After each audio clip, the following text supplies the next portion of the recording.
เรือครุฑเหินเห็ดเรือครุฑเตร็ดไตรจักรเป็นเรือรูปสัตว์สันนิษฐานว่ามีมาแต่สมัยต้นรัตนโกสินทร์ในระหว่างสงครามโลกครั้งที่2ได้รับความเสียหายจากระเบิด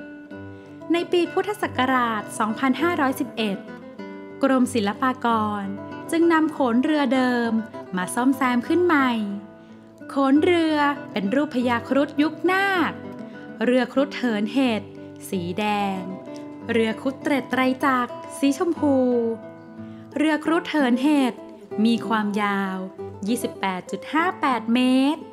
กว้าง 2.1 เมตรฝีพาย 34 นายเรือครุฑเตร็ดไตรจักรมีความยาว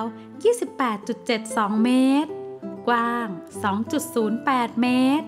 ฝีพาย 34 นาย